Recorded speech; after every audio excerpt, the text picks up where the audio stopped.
दोस्तों, हमारे देश में ऐसे ऐसे राजा महाराजा हुए हैं कि इनके किस्से इतिहास में मशहूर हैं।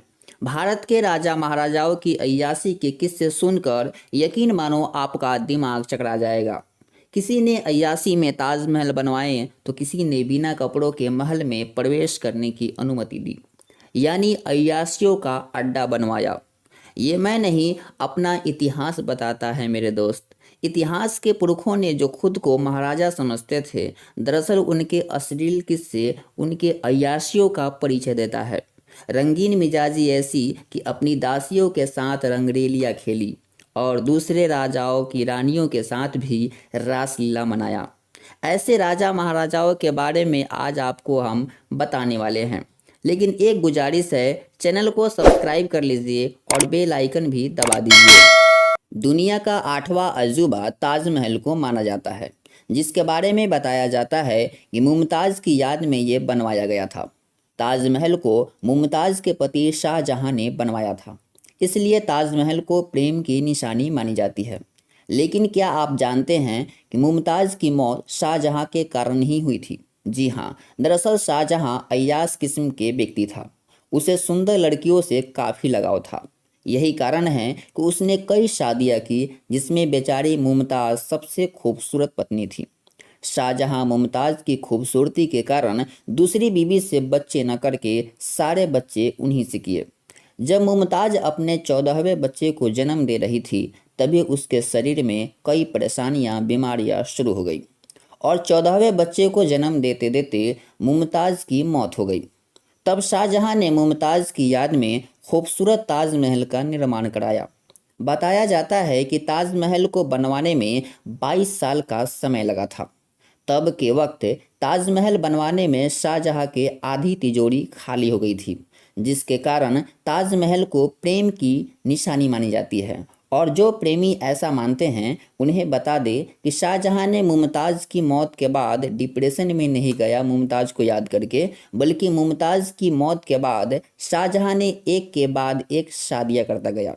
उसने लगभग 8 शादियां की थी और कहा जाता है कि शाहजहां के पास मुमताज़ के बाद कई औरतें भी थीं, जिसकी खूबसूरती पर शाहजहां मरता था। ऐसे में ताजमहल को आप प्रेम की निशानी मानते हैं या अय्याशियों की निशानी? कमेंट करके हमें आप बताएं। आज के दौर में सच्चे प्रेम को कुछ लोग अय्याशियों का नाम दे देते हैं। ऐसे में इन महाराजाओं को आप क्या कहेंगे, जिनकी अय्याशी जानकर खुद अय्याश शर्मा जाए? दोस्तों, पंजाब के पटियाला शहर में एक लीला भवन है, जिसके नाम से ही आप समझ गए होंगे, इसे रंगरलियों का महल भी कहा जाता है। जी हाँ, इस महल को पटियाला रियासत के महाराजा भूपिंदर सिंह ने अय्याशियों के खजाने के रूप में बनवाया था। महल में कमरे की दीवारों पर हर तरफ चित्रों की भरमार थी, जिसमें महिला पुरुष काम वासना में लिप्त दिखते हैं। इस कमरे में महाराजा के भोग विलास का पूरा इंतजाम था। महल के बाहर एक स्विमिंग पूल भी बनवाया गया था, जिसमें करीब 150 महिला और पुरुष को एक साथ नहाने की व्यवस्था की गई थी, यानी वो सार्वजनिक स्नान घर था। इसी स्विमिंग पूल में शानदार पार्टियां होती थी, जहां खुलेआम सभी अय्याशी करते थे।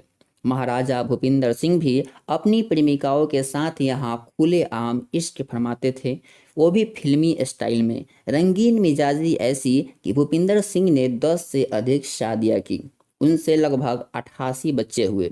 इतना ही नहीं, भूपिंदर सिंह को लड़कियों के अलावा एक और चीज़ से काफ़ी लगाव था। वो तो होना ही था, वो था शराब। जी, पंजाब से जो थे। यही कारण है कि पंजाब में पटियाला पैग काफ़ी मशहूर है। पटियाला पैग भूपिंदर सिंह का ही देन था। जी हाँ दोस्तों, इसके बाद जो आपको बताने वाला हूँ, उसे जानकर आप अपनी हंसी नहीं रोक पाएंगे। खैर, वो आपका काम है, मेरा काम है वो बता देते हैं। एक थे जूनागढ़ के नवाब सर मोहम्मद रसूल खान, जिन्हें इंसानों से कम कुत्तों से ज़्यादा लगाव था। जी हाँ, एक ज़माने में उनकी तूती बोलती थी। उनके पास 800 कुत्ते थे और कुत्ते के लिए पर्सनल रूम और उनके देखभाल के लिए पर्सनल सर्वेंट भी थे। यानी 800 कुत्तों के लिए 800 कमरे और 800 नौकर थे। हद हो गई। इंसानों ने कुत्ते पाले थे या कुत्तों ने इंसानों को पाला था, पता नहीं। चौंकने वाली बात यह है कि इनमें से जब कोई कुत्ता मर जाता था तो उसके लिए नवाब सर मोहम्मद रसूल खान एक दिन का शोक रखते थे। इतना ही नहीं, सर मोहम्मद रसूल खान ने इंसानों को नहीं लेकिन कुत्तों की शादी ज़रूर कराई, वो भी शाही शादी जिसमें 20 लाख रुपए खर्च हुए। चलिए एक और राजा की दास्तान आपको सुनाते हैं जिन्होंने तो हद ही कर दी यार। उनकी एक या दो नहीं बल्कि 40 रानियां थीं।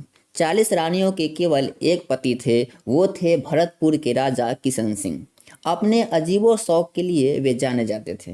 इन्हें तैराकी का बड़ा शौक था, इसलिए अपने इस शौक को पूरा करने के लिए एक गुलाबी संगमरमर का झील बनवाया और उसके अंदर उतरने के लिए चंदन की लकड़ी का सीढ़ी भी बनवाया। इतना तक तो ठीक था, लेकिन इसके बाद अय्याशियों की हद होती है। जब राजा किशन सिंह वहां आते थे तो राजा के स्वागत के लिए निर्वस्त्र स्त्रियां खड़ी रहती थी। उसके बाद सभी रानियां मोमबत्ती लेकर नाचती थी और जिसकी मोमबत्ती ज़्यादा देर तक चलती रहती थी उस रात किशन सिंह उसी रानी के साथ रात बिताया करते थे। ओ माय गॉड, आगे कुछ भी नहीं कहूँगा, फिर भी इतना कहूँगा दोस्तों, वीडियो पसंद आया हो तो लाइक करें, शेयर करें और कमेंट करें। यदि आपने चैनल को अब तक सब्सक्राइब नहीं किया है तो प्लीज़ सब्सक्राइब करें और बेल आइकन भी दबा दें। बहुत बहुत धन्यवाद।